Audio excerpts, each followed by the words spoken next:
just so we're on the same page. All right, so just talking about the schedule, it looks like the Easter vacation is set to start after the last class on April 1st. So classes are still happening, but they're not resuming until Monday at 6 p.m. But since our class is Tuesday morning, we are good to go. So no Easter break for us, but that's okay. I want to make sure that we were all on the same page for that. And then looking through the rest of the semester, our finals week is that last week of April, which, I mean, this says finals week is April 29th to May 5th. Our final will be on April 30th, that Friday. April 1st is Thursday. Is that right? Yes, it is. Okay, who mentioned that? Who's the smarty pants here who figured out that my calendar's wrong? Ashley, thank you. Or Mara, I don't know which one of you.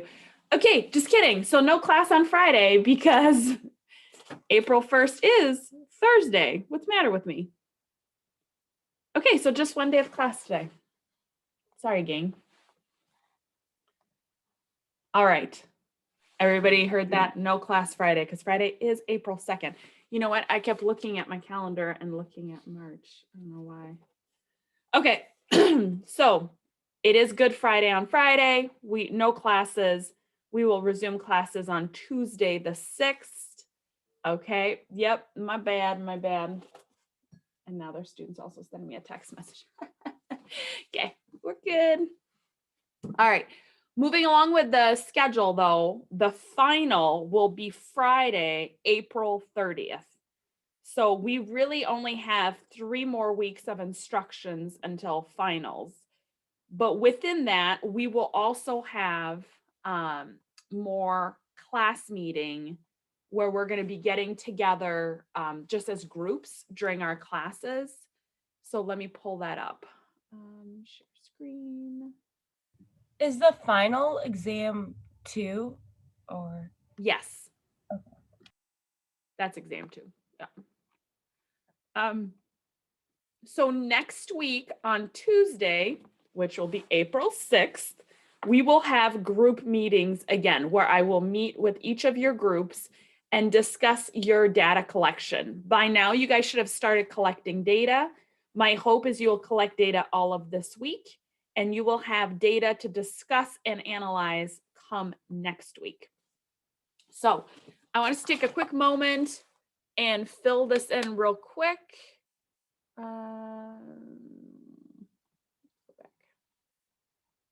I need to edit. All right, which group would like to go at 9 a.m.?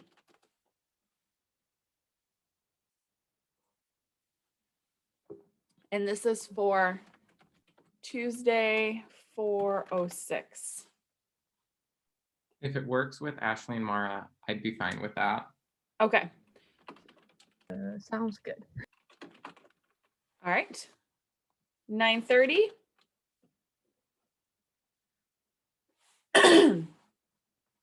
Remember, this is just like a regular class time, except we're just going to do small group meetings like we did before.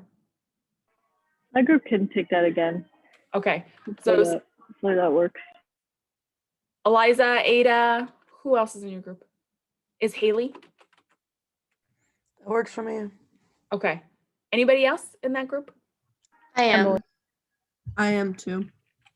Okay. Is this right? Eliza, Ada, Haley, Emily? I am also in the group as well. Oh, I'm sorry. You're saying I am, but I don't know who that is. Cami. Okay, so sorry. When black boxes talk at me, I don't always know who it is. Sorry. Okay. Next group. If it's okay with Abby and Greg, we can take that one. Okay, so Grace, Abby, and Greg. Me, Saga, and Zach can do 10:30. Okay, Zach, Olympia, Saga. Super duper. So then I think everybody is accounted for with that.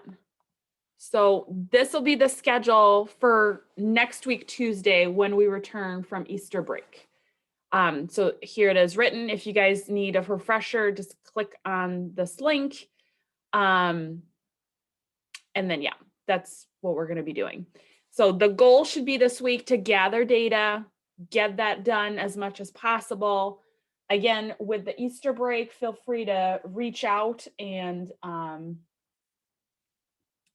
if you have friends or family members that fit that category, be like, please take my survey so we can get this done and you guys have enough data to have a meaningful analysis. So the goal for next week will be for you guys to come prepared with your data in an analyzable format. So whether that's your Google form that you've converted into an Excel spreadsheet, somehow have the raw data available, you can certainly start poking at it and look at what's out there, create means, standard deviation, frequency table for your demographics. But otherwise, the goal will be for you guys to email me a document with all of your data on Tuesday so that I can come alongside you guys and do the analysis with you and help you out with that. So in order for us to maximize our time, please come prepared with your data in an analyzable format. And if possible, even email it to me ahead of time so that as soon as we start our meeting, we start right away into the analysis. Sound good? Okay. Hopefully that makes sense to everyone. Okay. All right. Today, what we're going to cover is how to go about writing your methods section, what needs to be included in that, and then we are going to start on chapter 11. We are not going to get to finish it today, and that's okay, but we'll at least get started. So if you click on this, the methods how-to, there is a link here that you can open, and I have it open right over here. Can you guys see this? How to write an APA method section? Okay. So the method section is going to look very different than your literature review. Your literature review, you spent a lot of time gathering all of the data from past research articles. You were able to create subheadings where it titrated down what was the most important information. With the method section, it's far more prescriptive. So the goal of it is to guide your audience or your reader as to what it is you're going to do, right? So the literature review was the backdrop that explained why it's an important study. This is the how. What is it you're going to do? So there's a few sections or subheadings that you will need, but again, you're probably just going to have a couple sentences under each. So the first section you'll want to include is a participant section. In there, you want to talk about who it is you want to recruit. So remember in our team meetings, we discussed what are your inclusion or exclusion criteria. You would want to include that in there. So for instance, you could write, we gathered or we recruited participants up until we reach a sample size of 60, 80, whatever your number is. And we were seeking participants who are of traditional college age, meaning between ages 18 to 25, and who were actively enrolled in college. Okay, that could be your participant section. You can discuss as we move forward the way that we recruited the participants, but the first part is really saying how many did you look for and who were you looking for? What specific inclusion and exclusion criteria? Okay. You will need to talk about how they were selected as well. So that could be a shortened sentence saying participants were recruited by email invitation from students in shared classes, or participants were invited to participate via social media where several of our acquaintances or friends or mutual acquaintances were asked to participate, and if they met the criteria for inclusion. Okay, so short and sweet. You're just describing what it is you did.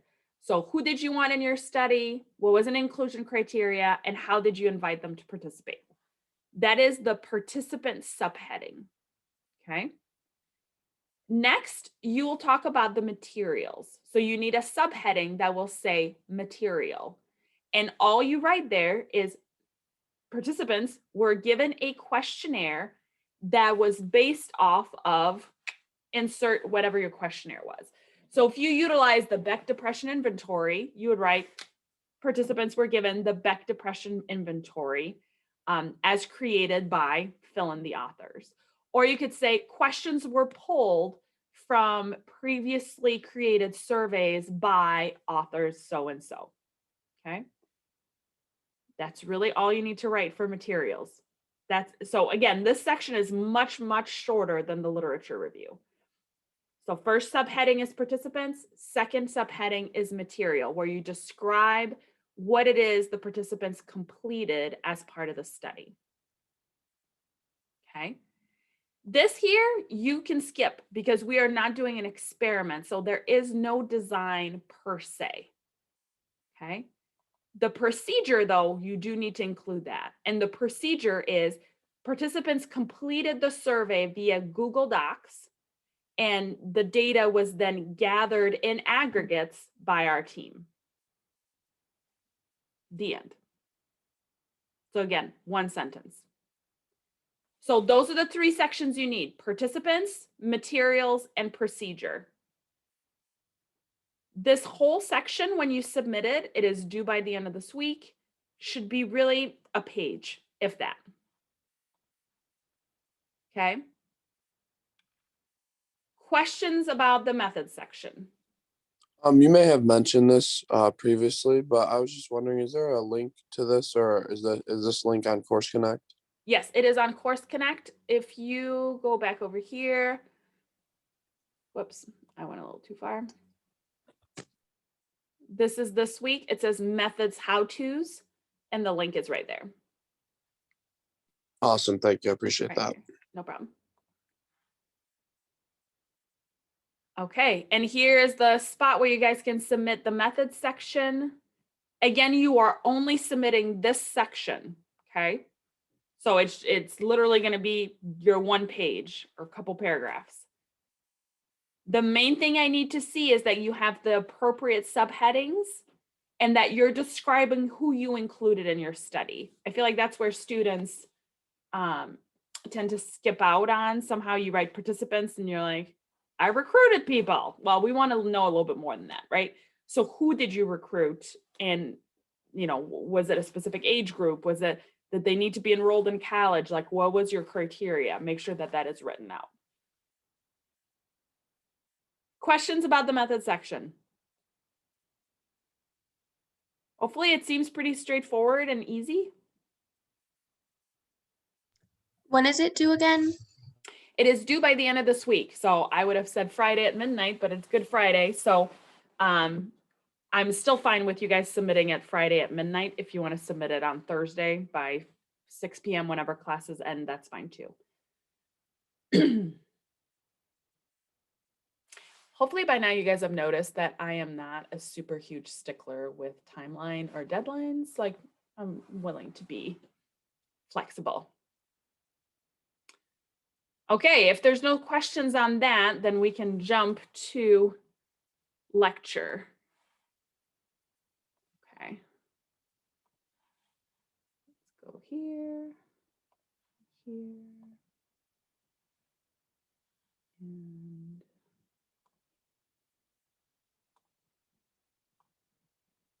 all right. Too many faces. There we go.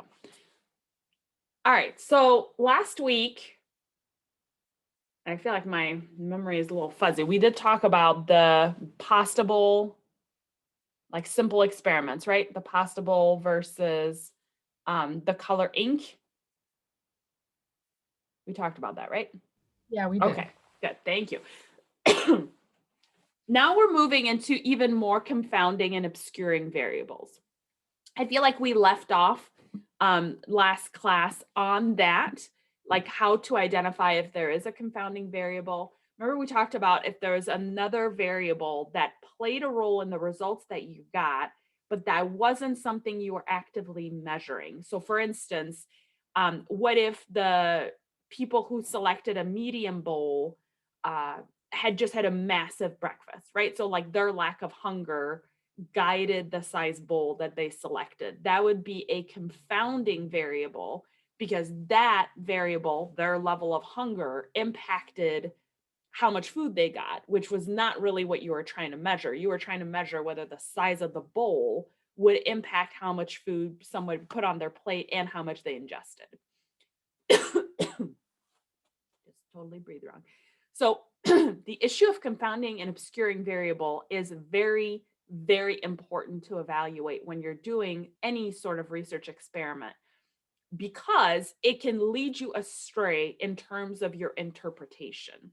Okay. So specifically, we are looking at threats to the internal validity of your study. So the question remains, did the independent variable really cause or impact the dependent variable in the way that you predicted or interpreted in your study? Okay. And then it's also about investigating null effects. So back in statistics, hopefully you guys remember hypothesis testing. Your null hypothesis is that there is no difference, that the independent variables are not in fact impacting your dependent variable. And then your research hypothesis is kind of the opposite, right? That's where your hypothesis is. I do think there is an impact. I do think that this variable will impact the other one. So when you do get a result that could, really support the null hypothesis, that you fail to reject the null hypothesis, what does that mean and what might it be due to? Okay, so we'll talk about all of that today, and then we'll finish it up next week as well, if we don't have time for today. Okay, so the first question is, did the independent variable really cause the difference that we saw with a dependent variable? So again, if you have a bad setup for an experiment and you have extraneous or confounding or third variables that are playing a role, you will make a faulty relationship between the two. Now, are there any experiments that come to mind for that where that you guys can think of where the independent variable was said to cause the dependent variable and in fact it was refuted?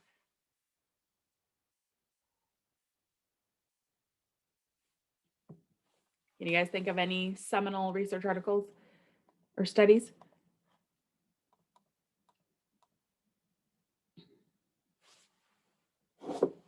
Anybody? Excuse me. Excuse me. Excuse me. Jeez Louise. No one?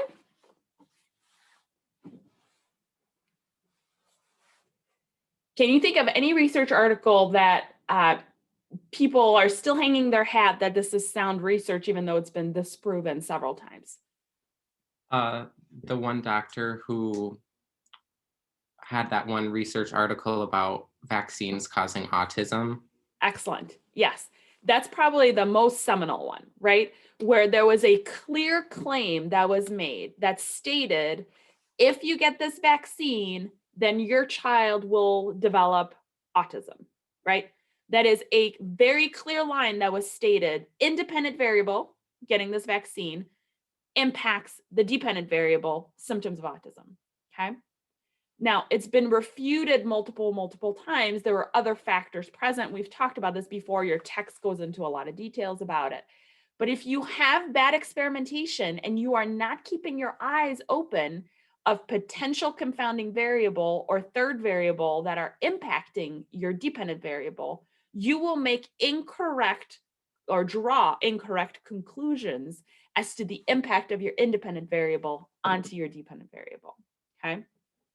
So we will talk in this chapter about these threats to internal validity, I should say, in both one group test and in pre-test, post-test.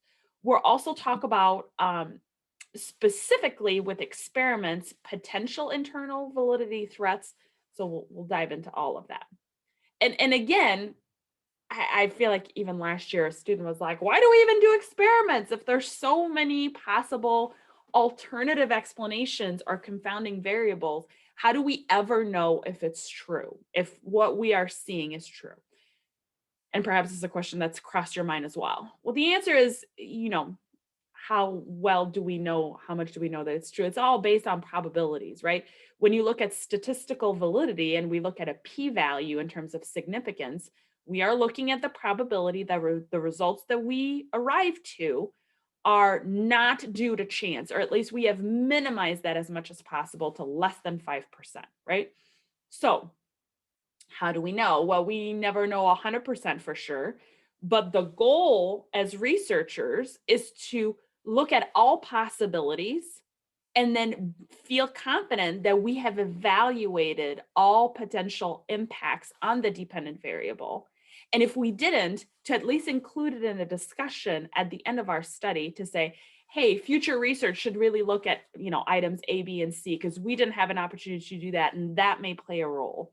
And so as a community of researchers and scientists, somebody else then takes that and goes, good idea. Now I'll create my own study and I'll start off from that point. So experiments are still useful, provided that we look at it with an unbiased view and that we're really seeking to let the data speak for itself, right?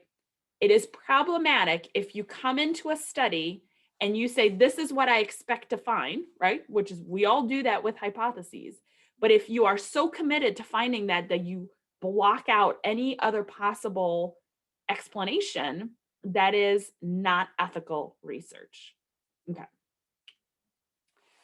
So looking at these threats to internal validity, first, we want to take a look if there's any sort of impact from our design standpoint. So we talked about this last week already, right? We want to minimize selection effects, that we somehow selected certain participants, which will skew our data. We want to minimize order effects, that somehow the order in which an experiment is done is impacting the results of the dependent variable. And we want to reduce or minimize as much as possible design confounds, so external variables that could be playing a role in explaining away our dependent variable. So you can see there's little acronyms that your book came up with. So the first one is SOD, the second one is HARMET. So it's recognizing, HARMET is looking at the history of this particular whatever's being researched, looking at attrition rate within your participant pool, looking at regression, again, when you have multiple independent variables feeding into your dependent variable, maturation, how things are changing over time, especially if you're doing a longitudinal study, what instrumentation you're utilizing, and how you're testing it. Okay, so that's again the acronym HARMET. And then lastly, you want to look at this POD, right? This is another anagram they came up with. So you want to make sure that you're mindful of placebo effect, observer effects. Remember, we talked about that, especially in behavioral studies where participants may be behaving differently because they're being observed. And then the demand characteristics. So what are the demands on the participant, and are they responding accurately because of this demand? So if you are able to assess all of those things, you will then have a reduced chance of having confounding variables, okay? Which is again the goal. We are trying to minimize threats to internal validity. Okay. Now, this is a one group pre-test, post-test design. So it's the bad experiment. So your text goes through that. So there's 3 examples of that. So in part A, this is, just a general diagram. So you would have your participant pool, you give them a pre-test, you do a treatment, right? Whatever the treatment may be, and then a post-test, okay? The one group pre-test, post-test, the problem is that there's one group of participant and they're measured on both. So the problem, the main issue with this kind of design is that it's vulnerable to threats of internal validity, okay? Because you are only dealing with one specific participant pool and you're seeing their singular impact.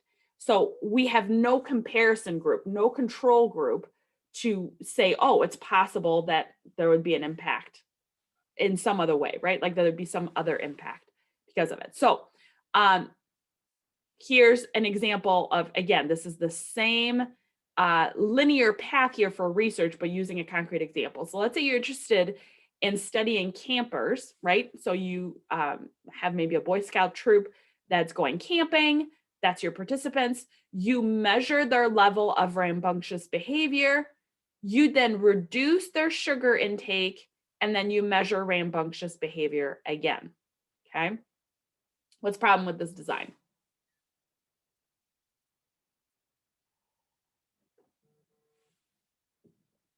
What do we think?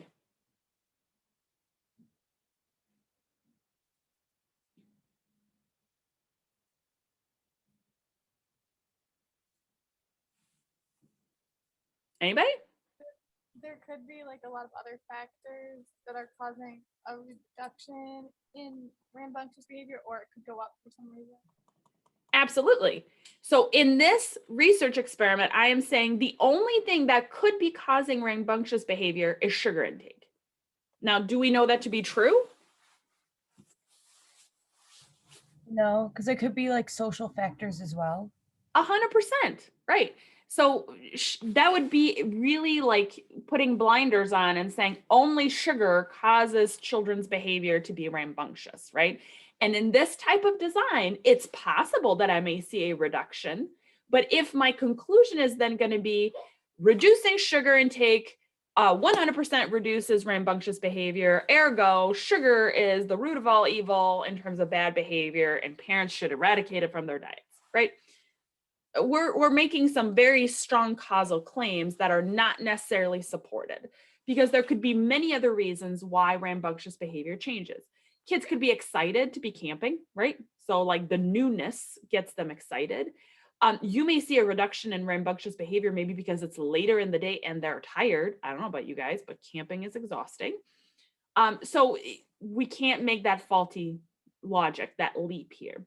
Now, what would be a way to strengthen that study? If my hypothesis was that sugar intake, increase rambunctiousness, what would be a way to strengthen this study?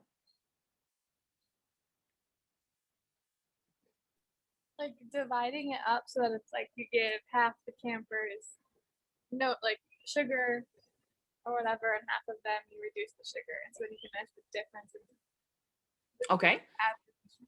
rambunctious. Good. So yeah, having a secondary group, just adding one more level will give a stronger experiment, because now you can see if there's actual reduction in behavior if you reduce sugar versus eliminate it, right? Or maybe have a third group where you don't change anything about their sugar intake and see if their behavior just reduces because, right? Okay, good. This is the same thing here. We're dealing with, it's a different example, but it's the same idea. If your participant pool is depressed women and you measure their depression on some scale, right? Let's say the Beck Depression Inventory, and then you introduce cognitive therapy, and then you measure depression again. This, in fact, reminds me quite a bit of the Goldacre TED Talk that we watched at the start of this class, right? Where you are introducing a treatment, and now you're going to say this is the most effective treatment at reducing depression, when really what could be happening?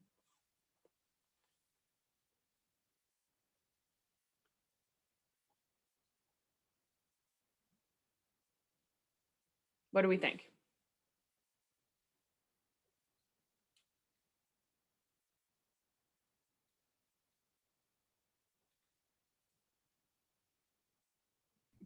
There could be different factors. I'm trying to think of specific ones, but also like with therapy, like every person's different and each thing works different from them. So I don't know if that has something to do with them, but I think definitely like different factors. Absolutely.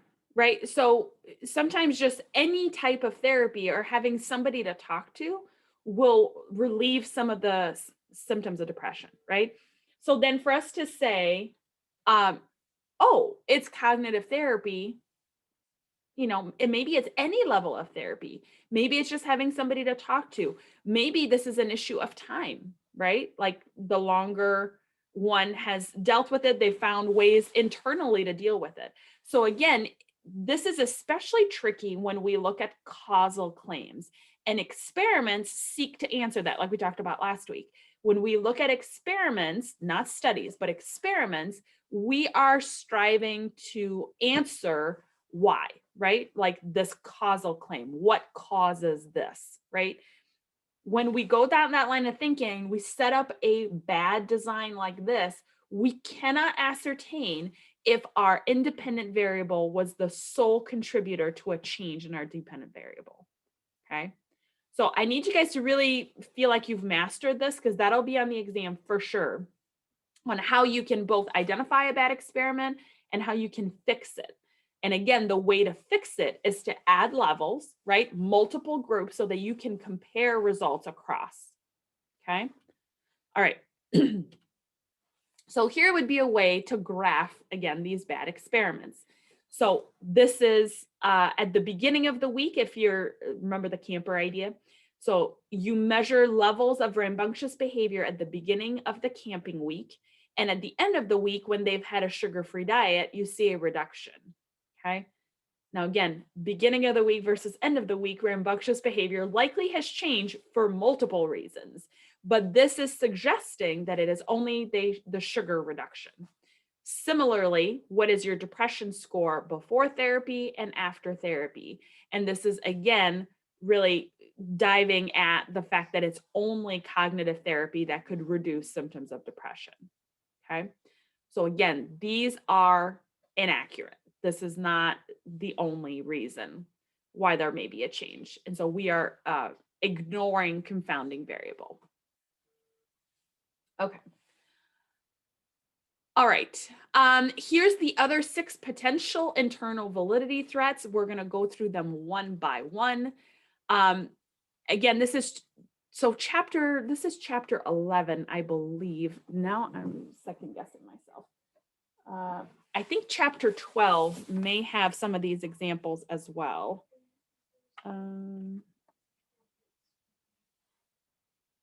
Sorry, just I want to make sure that I can point to you guys. Yeah, so chapter 12 does have some of these examples on maturation. We will cover the rest of chapter 12, which is when you're doing experiments with multiple independent variables.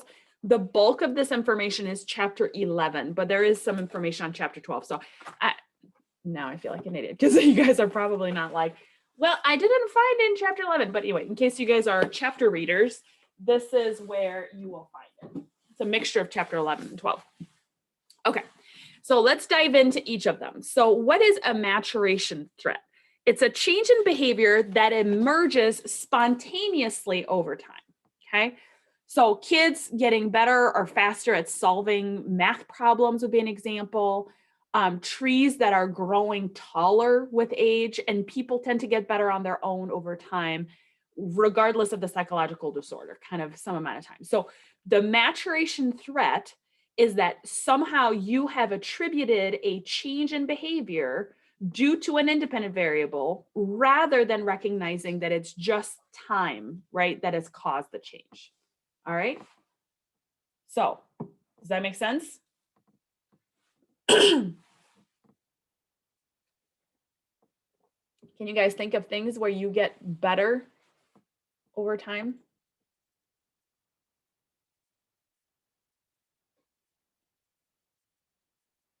That may not have anything. Go ahead. In school you get better, I think. Yeah. I think school is a great example, right? So some people might go, wow, you must have done a lot. Like maybe you're studying more, or you're reading more of the textbook, right? These would be other variables that show you that you're doing better academically. But oftentimes from the beginning of the semester to towards the end of the semester, you've gotten used to the professor, right? And you kind of know what to expect. And so because of that, you've gotten better at schooling in a way, almost like a practice effect, rather than a specific, right? Like if you said, oh, it's because I cut out caffeine this semester, or it's because I decided to meditate for 10 minutes a day. Well, those may play a role, but if you attribute all of it to that, rather than just length of time and how you've changed, that could be a spurious conclusion as well. Okay. So how can we prevent these threats to maturation? Again, it's by having a comparison group. This kind of be the drum that I keep beating all day today. By having a comparison group, both of them go over time, right? Like both of them are susceptible, I should say, to maturation. But if you have one control group that tries one specific and independent variable and the other one doesn't, you are controlling for maturation because it's present in both. And then you can more accurately determine what is in fact impacting the greatest change. Is it one of the dependent variable versus another? Okay, let's see if there's anything else. But this is what we just talked about a minute ago. This is a depression score. So this is before therapy. What is their depression score? And this is after therapy. Now, here's the key piece. The therapy group, right? That's what we were measuring earlier. And we were saying, there you go. It's cognitive therapy. That's what's causing or leading to the change. But as you can see with maturation effect, those who had no therapy also experience a decrease in symptoms, okay? So in order to really assess the impact of therapy, we would need to deduct these scores. So take the therapy score minus the no therapy score to see what is the true change, the true delta between the two. Okay, so that is maturation threat. A history threat to internal validity is when there's some sort of external or historical event that is affecting most members of the treatment group at the same time as the treatment. So it's unclear whether the change that you experience in the dependent variable is due to the treatment or the result of this historical factor, okay? So one of the example would be if you're studying the effects of meditation on stress level amongst college students, and while you're conducting the study, there's a violent event that occurs on the college campus where you're collecting your data. Well, it's possible that the meditation group does not show any significant decrease in stress level, but is it because the treatment wasn't effective, or is it because there was a historical event that spiked everybody's stress, which then muted the impact of the treatment group? Okay, so does that kind of make sense? Okay. Now this example in your textbook is, obviously a really bad one, right? Like campus violence, let's say. But there are many things that happen on a day-to-day basis that we are all subject to as a society that may impact the effectiveness of other treatments. So can you guys think of examples recently that we may have experienced as a society? COVID, right? Like that seems like the no-brainer. Okay. So we can look at last year, probably actually around this time, right? Like that's when everything started shutting down here in Michigan. And that's when like what was the biggest stressor for people? Or what were some of the stressors for people last year? Like if their jobs are going to be taken away. Okay, right. So is my job going to be taken away? What are some other stressors? Family members getting the virus. Okay. Family members are themselves getting the virus. Sure. School and like the students and their schedules. Yeah. What is school going to look like? What do classes look like? Yeah. What else? What things are going to be taken away and what things are going to be like restricted and not restricted, what will be allowed and not allowed. Okay. So changes in social rules. Absolutely. I know this is like a little bit deeper, but like the domestic violence at home, because like so many people are going to be at home. So Right. So many people are at home, and we're just now listing extra stressors that are not usually experienced, right? So not only are you confined, but we're amping up the stress level and the dynamics between people, right? So that's a huge, contributing factor. Yeah. What else? Also, a lot of people thought about like meals, especially like children who rely on the public schools meals. Absolutely. I think just in general, food uncertainty became more of an issue. I don't know how many of you guys, I mean, it hasn't been that long. I'm like, how many do you remember? But like going to the grocery store and then seeing empty shelves, right? Like there was something kind of unsettling, almost post-apocalyptic about it. What did people all want and couldn't get?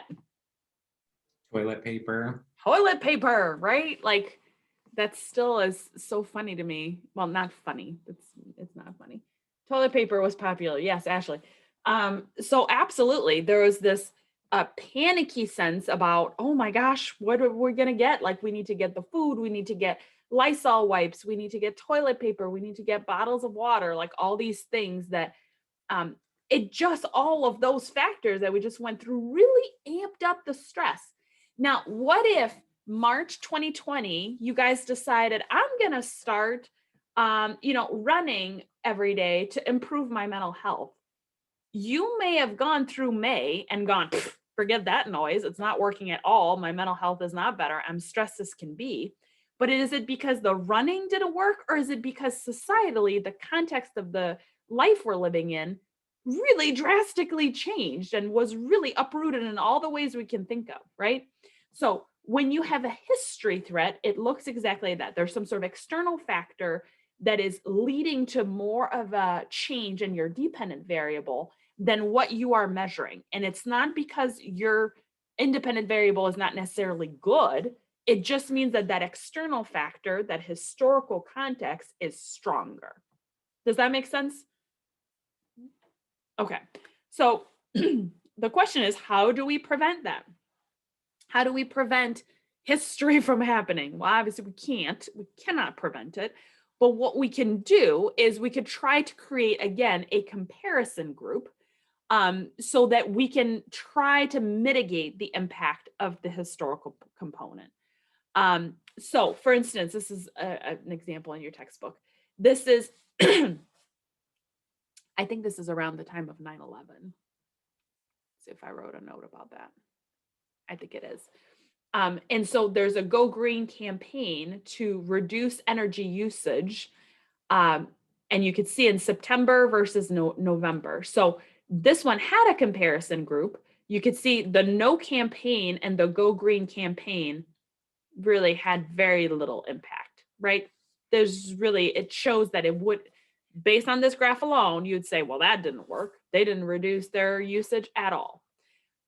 Now, what you could see is that there's a decreased energy usage for both groups, but the Go Green decreased even more, showing that it did work in addition to any change that we saw. So in order to do that, you really have to fine tune what is that difference and take away what is common between the two, kind of like what we did with maturation.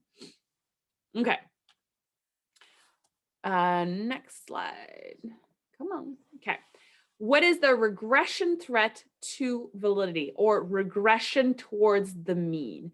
So that is a statistical concept that states that extremely low or extremely high performances, either of the poles, at time 1 are likely to be less extreme at time 2.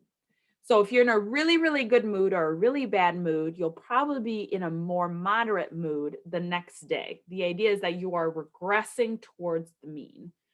And that's almost the rules of homeostasis, right? So the more you experience these extremes, eventually you regress back towards the center. Okay, so again, extreme scores at pre-test tends to return to normal at post-test. So if you got a really high score before therapy, you will tend to get a lower score or closer to the mean later on. Okay, so how does it affect internal validity? Well, it only occurs in pre and post-test design. So that's the first step. So they only occur when a group, again, has an extreme pre-test score that then, or whether it's high or low, either way, doesn't matter. Then you'll anticipate that those participants will be closer to the mean at your post-test. So the way that we can, again, try to prevent that is through comparison groups. I feel like this is, again, beating my drum. Comparison groups. And then you end up inspecting the results. So if you look at the top graph again, you can see that both groups had similar levels of depression at pre-test, but the therapy group had lower levels of depression at post-test than the non-therapy group. So regression can be ruled out, and we can conclude from there that therapy does in fact work. The middle graph shows the possibility of a regression toward the mean because the two groups did not start out equal, right? One is higher than the other. The therapy group ended up being more depressed. So at post-test, the therapy group's level of depression had declined, but it's still greater than the non-therapy group. So did the decline then occur because of statistical regression, or was it because of the treatment?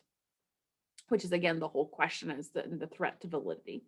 So lastly, the bottom graph shows the therapy group starting out with a higher depression score than the no therapy group, but this pattern is reversed at post-test with the no therapy group having higher depression scores than the therapy group. So this could not be accounted by regression alone. Therefore, it must be that the independent variable actually impacted the dependent variable. In other words, the therapy was effective. Okay. Does that make sense? Returning back to normal or homeostasis. Okay. Attrition threats. That is a reduction in participant numbers from pre-test to post-test. That's, again, in your particular study this semester, you may experience attrition. Obviously, it won't be between pre and post-test, but it might be that somebody starts the study and starts answering and then drops off without completing it fully. Attrition, again, is only problematic when it is systematic, okay? Meaning there's people that drop out of the study for a specific reason. So in this top graph, 2 people drop out of the study from pre-test to post-test, and those individuals scored at the high end of whatever is being measured, right? They have a high score. So this decreases the post-test mean significantly because these 2 folks are now gone. In the bottom graph, though, this is a non-systematic dropout. They're kind of found in the middle. They're not extreme scores. And so the impact on the mean is not as significant. Okay. Now, one way to prevent attrition threats to internal validity is that when somebody does drop out, you actually remove their scores from the pre-test scores as well. So it's almost like you just take them out, like they dropped out, so now they're completely out of the study, so they're not impacting your numbers in any way. The other thing you could do is you can actually analyze like who dropped out and was there something significant about them in their scores, right? Like did they score again at the very, very top? And what does that mean? And kind of investigate that. And this is when you could do a post hoc analysis. You could reach out to those individuals and try to get additional information. Okay, so that is attrition threats to internal validity. Next is testing threats. So what does that look like? And we talked about this already a little bit. Did you have a question? Yeah, I was just wondering if you could define like how I would put attrition in my notes. So it's just people doing the pre-test but not finishing the post-test. Exactly. So, and I think we talked about this a little bit when we talked about longitudinal studies, that's one of the downside of longitudinal studies is that you are hoping to maintain the same participant pool from the first time you're measuring the dependent variable all the way to the end. But the problem is people drop out. That's just the nature of studies, right? So attrition is drop-off levels. And the way it relates to an internal validity threat is if it is a systematic attrition, meaning it's people who scored really high were like, I'm done with this, I don't want to be part of it. If you're not accounting for their scores, you may then say, oh, there was a change because of the independent variable, but it's really just because your high scores dropped out and they're not in the end score one. Does that make sense? Yeah. Okay. And sorry about that. Yeah, feel free to just pipe up, guys, if you have questions, because I almost missed Sam's question there. All right, so testing threats. Again, we talked about this a little bit, and this is when you become better just by having some practice, right? So this is what the SAT and ACT tests are totally founded on, right? Take pre-test, do it again, practice test, because the more you do it, the better you become at taking the test. And inherently, the more you learn about that particular material that you're being tested on. So a testing threat is, it's based on the order we remember when we talked about that, the order effects. So the possible threat is that there's a change in the participants as a result of experiencing the test more than once. So somehow their results change because they have practiced or done it more than once. So their scores could go up because they've practiced, just like I've been saying, or their scores might actually go down because they're fatigued. They're just done with it. They don't want to do it anymore. So again, testing threats can affect internal validity because you won't know whether the results that you get are in fact because of their true innate ability, right? Or if it's because they've been practicing and they've gotten better, or they've been doing it a lot and so they're over it and fatigued. Okay, so one way is to not use a pretest and you're just using a single post-test design. That would be one way to do it. You can have a comparison group. Again, it's going to be what I say every time. And you can rule out testing threats if both groups take the pretest and the post-test, but the treatment group exhibits a larger change than the comparison group. Okay, so this would be some sort of ability score. And this is actually often seen if you're doing an IQ test, just having taken the IQ test first, then you introduce some sort of treatment, right? Or strategy or something, that will lead to an increase in the post IQ score. But oftentimes it's just because they've gotten better at taking the IQ test. So if you take a pre-test, you then take the post-test, you see an increase in the ability score. If you introduce a comparison group, again, that comparison group did not receive the treatment or whatever it is that was introduced. You can see they still improve by taking it more than once, but they don't improve as significantly as the treatment group. So you can still say something meaningful about the effectiveness of this treatment. Does that make sense? Okay. Instrumentation threats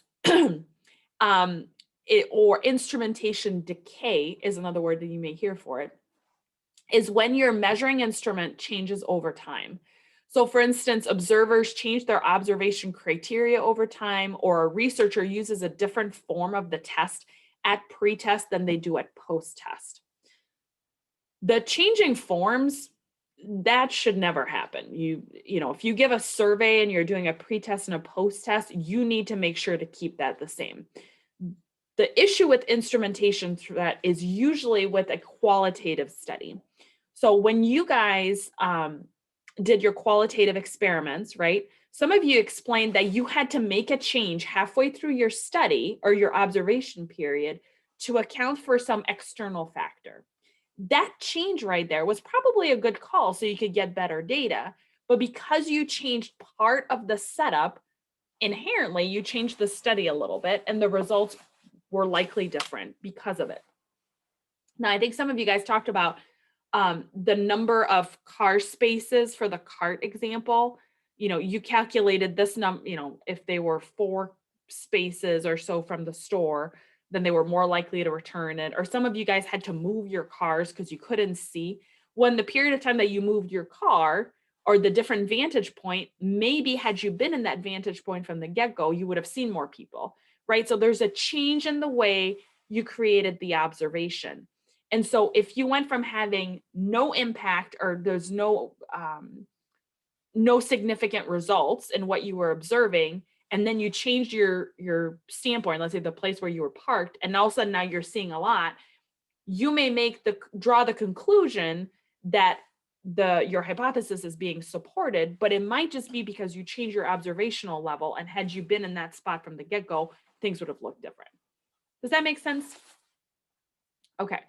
So one way, again, to prevent this is to use only a post-test design. So you're not having any changes in instrumentation. You can use some sort of counterbalance or, you know, changing the specific format of the test, but it's just in a different order. It's all the same pieces. You can use clear coding rules if you're going to do qualitative observation so that you know exactly what you're looking for and there's no wiggle room for interpretation or change in interpretation. This is especially key in, again, qualitative studies, if you have a secondary rater, you need to make sure you're both on the same page and you're coding things exactly the same. Okay. Counterbalance, I talked about that. Okay, and lastly, instrumentation versus a testing threat. An instrumentation threat is that somehow the instrument itself or your measurement of it has changed between 2 time periods. Whereas a testing threat is that the participant changed over time. So this is key here. Is it an issue of your measurement that changed, or is it that the participant changed? Which this could be maturation. I mean, we've talked about a lot of participant change that may occur. So in this case, it's the instrument specifically, or the way you're coding the behavior observation. Okay. So we've looked at a lot of different threats. Now let's look at something exciting. That's when we combine them all, right? So if you combine multiple threats, obviously the greater threat there is to internal validity, okay?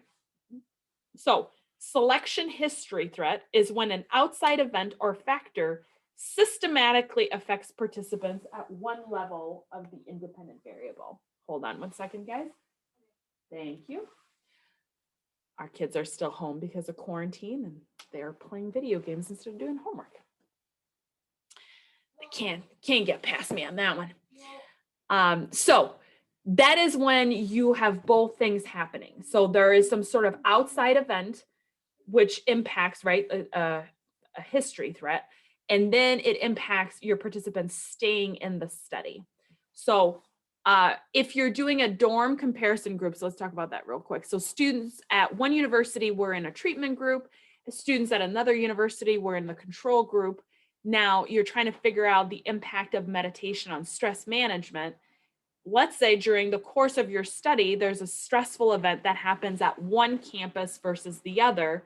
All of a sudden, even though you had a comparison group, everything gets thrown in for a wrench. Something else, if you're looking at the impact of sleep in dorms and you're comparing 2 dorms and one is right next to construction, well, those people are going to struggle to be able to sleep versus the other if there is no construction noise present. So that's a selection history threat. A selection attrition threat is when participant in one experimental group experience attrition. So an example of that would be if you have participants in one group that have to travel 1 mile to the study and participants in the other group have to travel 20 miles, you might have greater attrition in your 20-mile group than your 1-mile group. And that has more to do, again, with the situation specific to those individuals than the study itself or the fact that the treatment is not effective. Okay. I think we talked about this a few weeks ago on, I think it was the intensive therapy program versus non-intensive. And if one group was further away and they had to commit to doing 5 days a week to be in the intensive therapy group, there's multiple factors that may lead them into selecting or opting out of the intensive therapy group.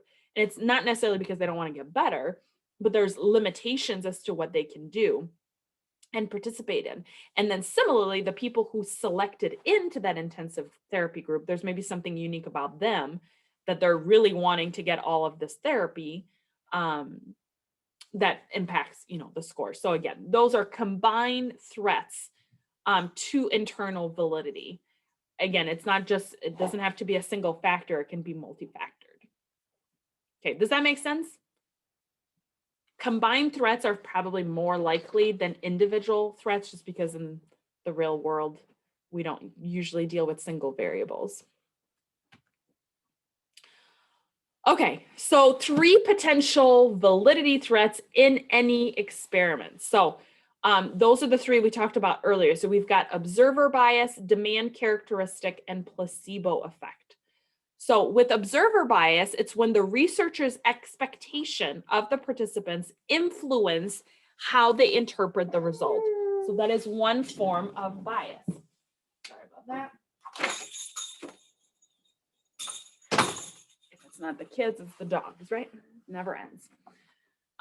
So let's say you expect that your new reading intervention is going to be successful. You're like, I've created this new reading intervention. It's going to really help out kids to be better readers, faster readers, and lead to greater comprehension.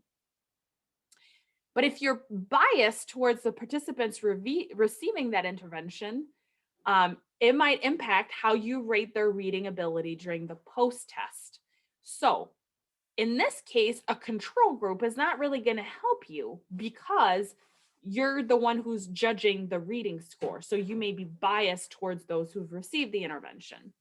So ultimately, observer bias can threaten internal validity because it provides an alternative explanation for the results.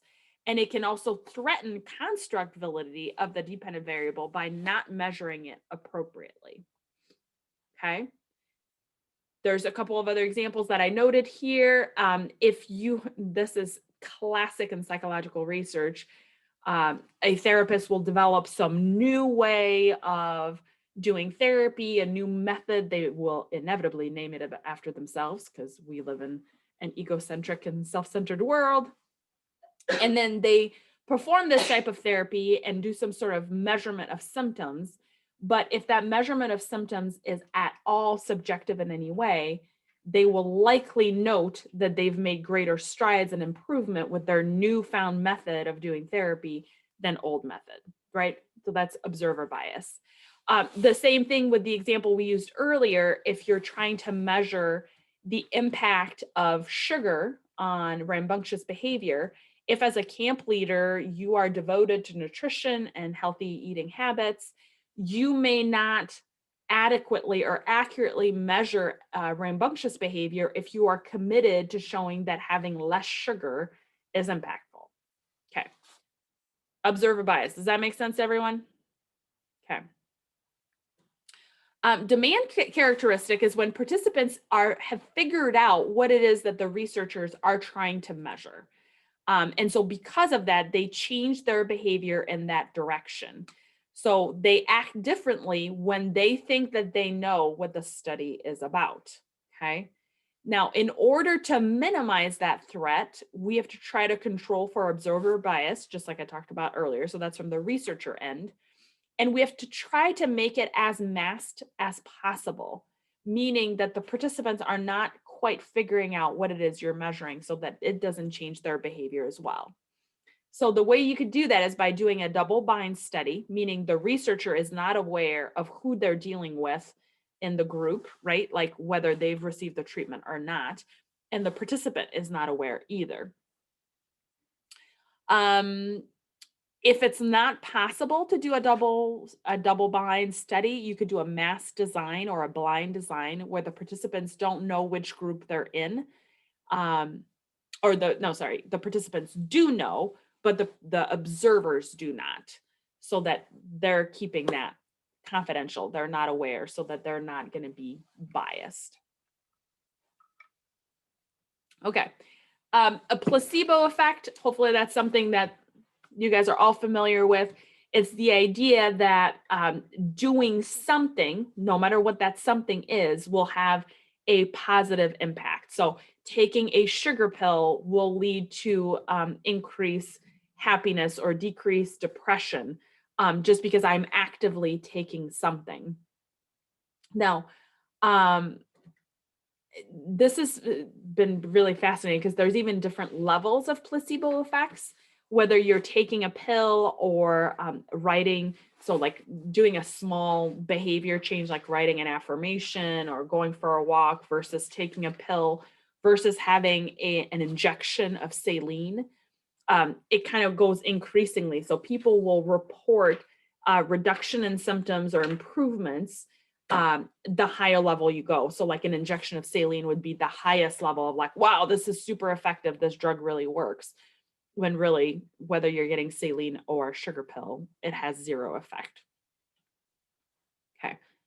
Everybody had heard about placebo effects before, right? This is not something new I'm introducing. Okay. So what do we do to minimize that, right? So you can design studies to rule out the placebo effect. That would be doing a double blind study so that the researcher does not know whether the pill is a sugar pill or the treatment pill. Obviously, the participant does not know if it's the treatment pill or a sugar pill. And so then you can truly measure what is happening. Is there, in fact, a true reduction of symptoms, or is it is it actually the drug that's doing something? And you need to make sure that it's also not due to maturation, that they're not just getting better because over time they're getting better. So this would be a way to make an even better study. Is you have the therapy that's being given here in green, you have placebo therapy, and then you have nothing. This would be your control group, right? So this highlights the placebo effect, because the no therapy group and placebo group really receive nothing, but the improvement is just the psychological piece about feeling better, despite the fact that you're not actually getting any treatment. Okay. So this goes back to the original question that I had, which is, with so many threats to validity, should we still be doing experiments, right? Are they still actually useful? And why do we run them, and how do we minimize it? So obviously the answer is yes. We wouldn't have this whole class, and now we're at week 15. Turns out, don't ever do experiments, right? That would be a terrible research methods class. It is still helpful. They are still useful in the scientific community. You just have to be thoughtful in how you perform them. So if you have a design confound, that's some sort of second variable that is unintentionally impacting the independent variable, right? Okay, so if the pasta example that we used in last chapter, if pasta was served in a large bowl appeared more appetizing than pasta that's served in a medium bowl, right? I think that was exactly one of the example. Like if the food had been really stale when the people came with the medium bowl versus the large bowl where it's nice and fresh, that might lead people to overeat. So the appetizing aspect of the pasta would be a design confound. Okay. I mean, I go through every single example here. This would be a good table to just refer to, because it goes through every threat to validity. Okay. All right, let's move into null effects. So if the independent variable does not seem to make a difference, it does not make an impact, you've run this entire study and you get to the end and there is no statistical significance, okay? What do we do then? What does it mean? So there's a chance that there was not enough of a between group difference, right? So some of you guys, when you measured the returning the cart example, you had a hypothesis about gender, right? That women would be more likely to return them than men. It's possible that the difference between your two values was just not large enough because your sample size wasn't big enough, right? So it doesn't necessarily mean that there was no impact. It's just you had too limited of a sample to be able to draw accurate conclusions. It's also possible that there was within group variability that obscured group differences. So it's possible, again, using the same cart example, that there was too much variability amongst women to say one way or the other. There are far more that just left their cart. There was just more variability amongst that group. So that within group was too large that you couldn't make a significant difference between groups. It's also possible that there is no difference. This is the piece here that a lot of researchers fail to acknowledge, right? If you are so committed to there being a difference, you're going to be like racking your brain, why did I find no difference? But it is possible that your hypothesis was built on faulty premises and past research that you cannot support, right? So if you are a diehard anti-vaxxer, you may still refer back to that study and say, no, there is a difference. It is causing autism. It is causing impact in children. And so you may go through study after study after study and not be able to accept that there is no impact, right? Because you're seeking it out. And that would be unethical and biased research. That would not be very good. And lastly, null effects can be hard to to find. So it's possible that the results that you got do not support your research hypothesis. But if you're able to flesh out what are some of those reasons, that will strengthen your study. And again, you can point to future research so that as a community of scientists, people are moving towards better understanding this phenomenon. Okay. So here's 3 graphs that come from a post-test design only, okay? Null effects can happen in all of them. They could be pre-test, post-test, within group, or between group designs, and even in correlational studies. So in graph A, so this is happiness 1 day later, and this is having a difference in cash. So they had no money versus some money versus a lot of money.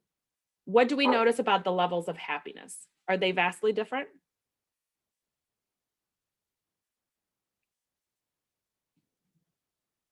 No. They are not. So if my hypothesis was that having more money leads to greater happiness, would my research hypothesis be supported? It is not supported. It would not be supported. Okay. Which means there's probably something else going on, right? Okay. GRE test scores. This is if they took a prep course, what was their score? And this is if they only received a pep talk from a family or friend on the fact that they can do a good job on the GRE. Do we see, does it look like there's a significant difference between scores?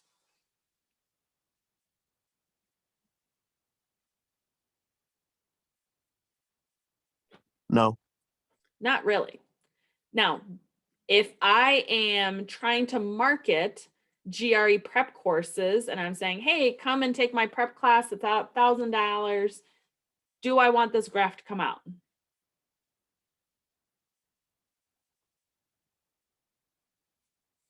No.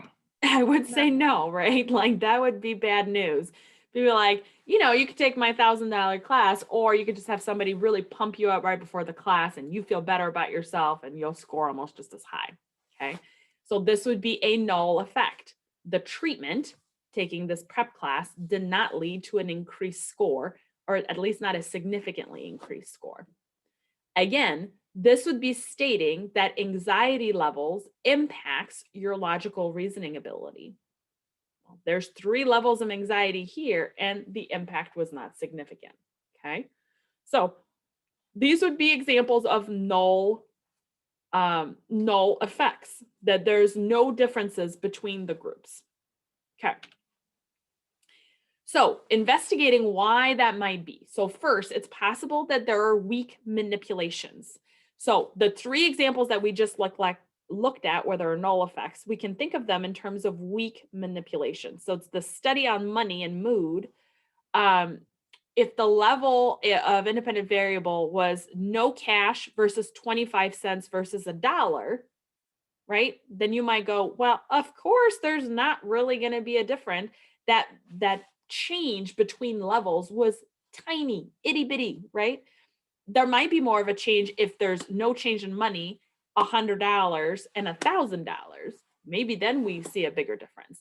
But if there's just a weak manipulation, then the difference is not really going to be impactful.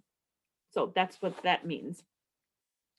You can also look at insensitive measures. So sometimes it happens because the researchers have not operationalized the dependent variable with enough sensitivity. So in the GRE prep course example, maybe taking a prep course improves someone's score by 10 points. But if you're looking at a pass-fail measure, or like a high, medium, and low group, you might not be able to detect that change because 10 points is so little. So your best bet is to have very detailed quantitative increments instead of just 2 or 3 levels, right? So again, in the pasta and the bowl experiment, using a scale is more sensitive than just saying that's full, or that looks empty, or that doesn't look like a lot, right? That is a more sensitive measure. Okay, let me switch the slide for the next one. So ceiling and floor effects. Ceiling effects is that both groups are scoring just as high. it means that it's a fairly easy test that they're getting, that they're both going to score just as high. So it's not discriminating between the two. Similarly, a floor effect is it's too hard. So again, it's not discriminating between the two because they're both equally challenging. So their scores are going to be artificially low. Okay. Let's see, anything else I want to say about that? Poorly designed, again, if poorly designed dependent variables can cause both ceiling and floor effects. I just highlighted that here. So you want to make sure that you're going to be looking at accurate measurements for both, and that there's not going to be an artificial ceiling or an artificial floor because of the challenge of the task. Okay. A manipulation check is when there's a second dependent variable that's included in a study to make sure that the independent variable manipulation actually worked. So in a manipulation check on this left slide right here that looks at the different levels of anxiety group, it didn't work quite well, right? Because they're all self-reported to be very similar level of anxiety. The ones on the right is more effective because then you see there's a discrimination between each levels of anxiety, right? If somebody is labeled as being high anxiety, but they're scoring the same as a low anxiety, that means somehow your testing, whatever test you provided, is not discriminating well enough. It needs to be able to differentiate between the different groups, okay?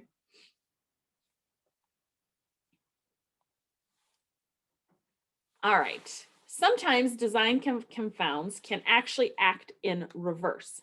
So in the GRE study example, the test prep group was also under additional pressure to perform well on the GRE. I don't know about you guys, but if I'm going to spend money on some sort of test and class, there's going to be additional pressure, right? So they were actually receiving test prep and pressure, while the no test prep group didn't have test prep or pressure. They didn't have either. So the added pressure applied is considered then a confound, but it didn't work in favor of the test prep. It worked actually against them by lowering their scores because they were feeling more stressed out. Okay.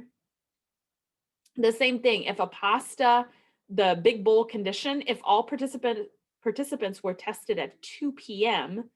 and they were starving, right, that might actually work in reverse, impacting them negatively the other way around. Okay. I feel like I'm going through a lot of info, and hopefully that's not jumping above people's heads, but I'm thinking this is a good spot for us to stop, and we'll finish this lecture next week. How are we feeling, gang? It's kind of a quiet day where I'm just talking at you a lot. Okay. Quick, just summary. I need you guys to work on your methods. The methods section is due by the end of the week. Remember, we're really aiming for like 1 page, so not a ton. You should be continuing to focus on soliciting participants for your study. This is the week to do it. Next week, Tuesday, we are going to be having our group meeting, so make sure you come prepared with your data in a way that I can be helpful. So that means have it saved and email it to me either at the start of our meeting time or beforehand so I can help you guys analyze it and get a sense of it. If you guys want to start analyzing it ahead of time, please, by all means, go ahead and do that. You can do frequencies on your own. You could do mean and standard deviation on your own. If you don't remember how to do that, I can help you as well during our group meeting time. There is no class this Friday because it is Good Friday, so we will reconvene next week, Tuesday, and we will start with our group meetings. So refer back to Course Connect to know when your group meetings are happening. Questions, comments, concerns?